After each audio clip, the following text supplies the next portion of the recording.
Hello, good morning friends. ഇന്നത്തെ ചെമ്പനീർ പൂവിൻ്റെ കഥ കേൾക്കണ്ടേ?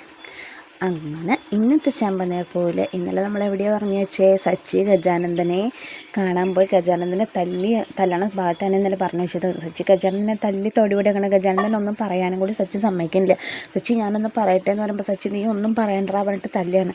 ലാസ്റ്റ് ഗജാനന്ദൻ സച്ചിയുടെ കൈ പിടിച്ചിട്ട്, സച്ചി ഞാനല്ല നിൻ്റെ ഭാര്യയ്ക്ക് ആക്സിഡൻറ്റ് പറ്റിയത്, ദൈവത്തിനാണേ ഞാനല്ല സച്ചി. ഞാൻ അങ്ങനെ പോയിട്ട് പറഞ്ഞു, നിൻ്റെ വീട്ടിൽ പോയി പറയുകയൊക്കെ ചെയ്തു. ഞാൻ ഇങ്ങനെ അവരെന്നെ ഉപദ്രവിക്കുന്നൊക്കെ നിൻ്റെ വീട്ടിൽ പോയി പറഞ്ഞെങ്കിലും കൂടി ഞാനല്ല. എനിക്കറിയാം രേവതിക്ക് എന്തെങ്കിലും പറ്റിക്കഴിഞ്ഞാൽ നീ എന്നെ വെച്ചേക്കില്ല എന്ന് എനിക്ക് നന്നായിട്ടറിയാം സച്ചി. ഞാനല്ല നിൻ്റെ ഭാര്യനെ ഉപദ്രവിച്ചത്, സത്യമായിട്ടും ഞാനല്ല. നീ എന്നെ ഒന്ന് വിശ്വസിക്കുക, ഞാനല്ല എന്ന് പറഞ്ഞ് ആണയായിട്ട് പറയാണ്.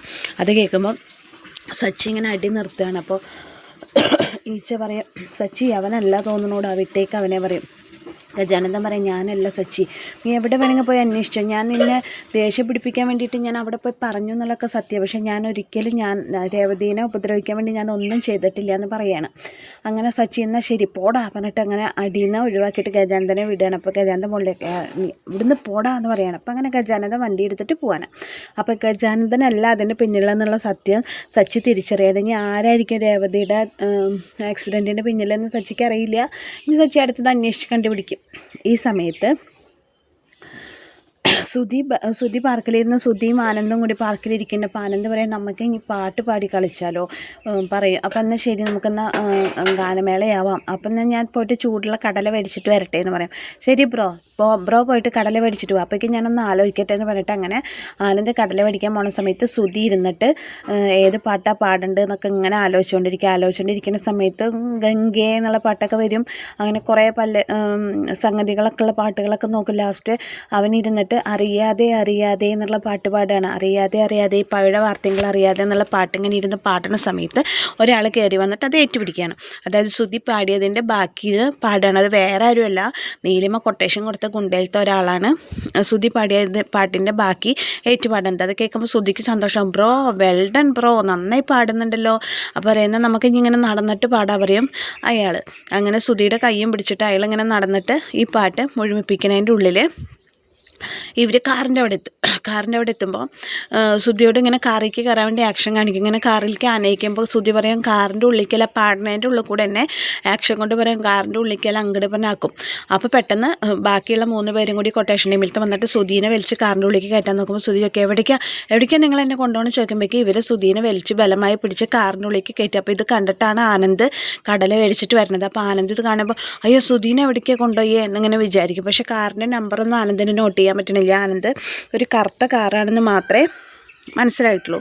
അത് കഴിഞ്ഞിട്ട് സുധീനെ പിടിച്ചിട്ട് പോകുമ്പോൾ ഈ സമയത്ത് ഈ സമയത്ത് ശ്രുതി ഡ്രസ്സുകൾ ഇസ്തിരിയുടെ. ദൈവമേ എന്തോരം പണി ഈ അച്ഛമ്മ എന്നെ കൊണ്ട് പണിയിപ്പിക്കണം.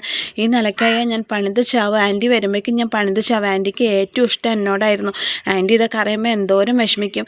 ആൻറ്റി പുണ്യസ്ഥലങ്ങളൊക്കെ സന്ദർശിച്ചിട്ട് ആൻറ്റി ഇങ്ങോട്ട് വരട്ടെ, എന്നിട്ട് വേണം എനിക്ക് ബാക്കിയുള്ള കാര്യങ്ങൾ, ആൻറ്റിയോട് വന്നിട്ട് വേണം എനിക്ക് ബാക്കിയുള്ള കാര്യങ്ങൾ ഇവിടെ ചെയ്യാൻ. ഇതിനൊക്കെ ഞാൻ പ്രതികാരം വീട്ടും എന്നൊക്കെ ഇങ്ങനെ ശ്രുതി തനിയേ പുറപ്പെടുത്തോണ്ടിരിക്കുകയാണ്. അങ്ങനെ ഡ്രസ്സുകൾ മുഴുവൻ ഇസ്തിരിയാണ്. ഇത് കഴിയണില്ലല്ലോ പണി, ഞാനെന്താ കുപ്പിന്ന് വന്ന ഭൂതാണ് ഇങ്ങനെ പണിതുകൊണ്ടിരിക്കാൻ എന്നൊക്കെ ഇങ്ങനെ സങ്കടപ്പെട്ടിട്ട് ശ്രുതി ഇങ്ങനെ തനിയെ സംസാരിച്ചിട്ടാണ് ശ്രുതി ഡ്രസ്സുകളൊക്കെ ഇസ്തിരി ഇട്ടുകൊണ്ടിരിക്കുന്നത്.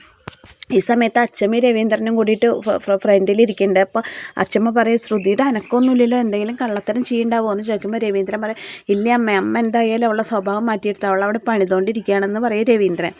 എന്നിട്ട് ശ്രുതി പറയും, ദൈവമേ ഇത് പണി എപ്പോഴാണ് ഒന്ന് കഴിയും, എനിക്ക് വയ്യാണ്ടായാലോ എന്നൊക്കെ ഇങ്ങനെ പറയുന്ന സമയത്താണ് ശ്രുതിക്ക് ഫോൺ വരുന്നത്. ഫോൺ നോക്കുമ്പോൾ ആനന്ദാണല്ലോ. ഇവൻ എന്തിനാ ഈ നേരത്തെ വിളിക്കണം? ഹലോ എന്താ ചോദിക്കും. ശ്രുതിനെ ആരോ തട്ടിക്കൊണ്ടുപോയി പറയും. ശ്രുതിനെയോ തട്ടിക്കൊണ്ടുപോയി? ആരോ കൊണ്ടുപോയി ചോദിക്കും. അറിയില്ല ശ്രുതി, ആരോ 3-4 ആൾക്കാർ ബലമായിട്ട് പിടിച്ചിട്ട് ശ്രുതിനെ തട്ടിക്കൊണ്ടുപോയി. പക്ഷേ അവർ പറയണതിൽ നീലിമ എന്നുള്ള പേരൊക്കെ പറയുന്നുണ്ടായിരുന്നു. നീലിമയാണോ ശ്രുതിനെ തട്ടിക്കൊണ്ടുപോയി എന്നിങ്ങനെ ശ്രുതി വിചാരിക്കുകയാണ്. എന്ത് നീലിമയായിട്ട് വല്ല ഇടപാടും ഉണ്ടോ ശ്രുതിക്ക് ചോദിക്കുക ആനന്ദ്. എനിക്കറിയില്ല പറയും. എന്തോ നീലിമയുടെ ക്യാഷ് എടുത്തു എന്ന് അങ്ങനെ എന്തൊക്കെയാണ് പറയണത്. എനിക്കറിയില്ല ആനന്ദേന്ന് പറയും ശ്രുതി. അപ്പോൾ പറയും കാർ നമ്പർ നോട്ട് ചെയ്തിട്ടുണ്ട്. ആനന്ദ് ചോദിക്കുമ്പോൾ ഇല്ല ശ്രുതി, എനിക്കതൊന്നും ഓർമ്മയുണ്ടായില്ല, പക്ഷേ ഒരു ബ്ലാക്ക് കളർ കാറാണ്, അതിൻ്റെ ബാക്കിലൊരു ശൂലം തറച്ചിട്ടുള്ള ഒരു സ്റ്റിക്കർ ഉണ്ട് എന്നൊക്കെ പറയും. ഞാൻ നോക്കട്ടെ, ആനന്ദ് ഒരു കാര്യം ചെയ്യും, വിവരം ഇനി ഒരാളോടും പറയണ്ട കേട്ടോ. അതെന്താ പറയാണ്ട് പിന്നെ ശ്രുതിനെ നമുക്ക് രക്ഷിക്കണ്ടേ, അത് ഞാൻ ഒന്ന് ആലോചിക്കട്ടെ, എന്നിട്ട് ഞാൻ ആനന്ദിനെ തിരിച്ചു വിളിക്കാമെന്ന് പറയും.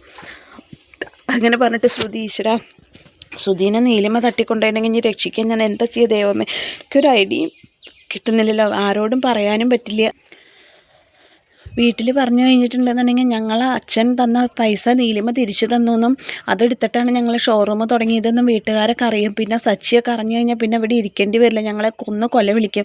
ഇനിയിപ്പോൾ എന്താ ചെയ്യുക, ശ്രുതിനെ രക്ഷിക്കാൻ ദൈവമേ ഒരു വഴി കാണുന്നില്ലല്ലോ, നീലിമ എന്തിനായിരിക്കും ശ്രുതിനെ തട്ടിക്കൊണ്ടുപോയിട്ടുണ്ടാവുക എന്നൊക്കെ ഇങ്ങനെ ശ്രുതി വിചാരിച്ചിട്ട് ശ്രുതി പറയാണ്, എന്തായാലും മീരേനെ ഒന്ന് കണ്ടുനോക്കാം, മീരയ്ക്ക് എന്തെങ്കിലും ഒരു വഴി കിട്ടാതിരിക്കില്ല എന്നിങ്ങനെ പറയാണ്.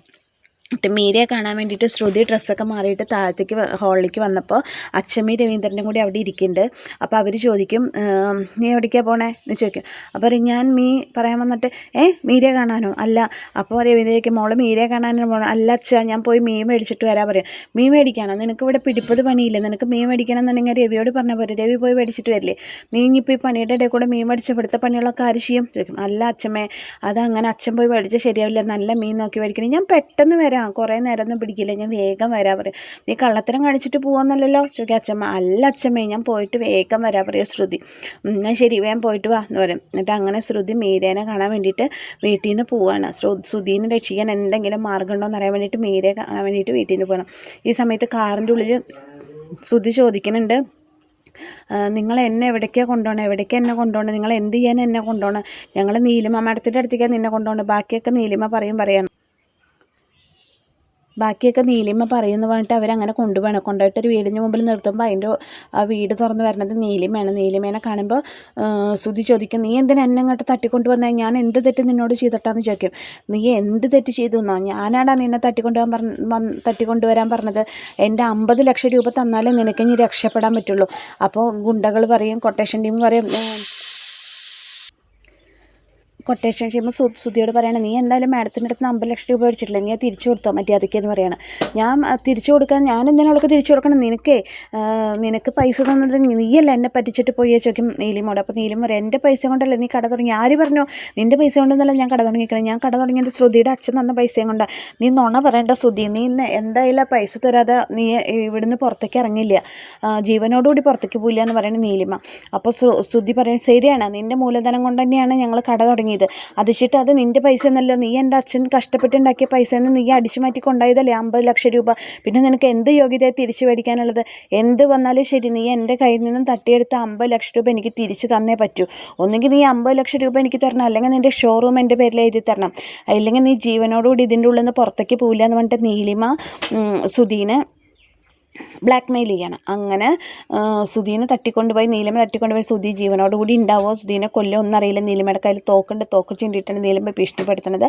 അങ്ങനെ ആ ഒരു ക്ലൈമാക്സിലാണ് ഇന്നത്തെ എപ്പിസോഡ് അവസാനിക്കുന്നത്. അപ്പോൾ എന്നത്തെയും പോലെ ഇന്നും പറയാം, എൻ്റെ കഥ കേട്ട് ഇഷ്ടപ്പെട്ട കൂട്ടുകാർ എൻ്റെ ചാനലൊന്ന് ലൈക്ക് ചെയ്യുക, ഷെയർ ചെയ്യുക, സബ്സ്ക്രൈബ് ചെയ്യുക. താങ്ക്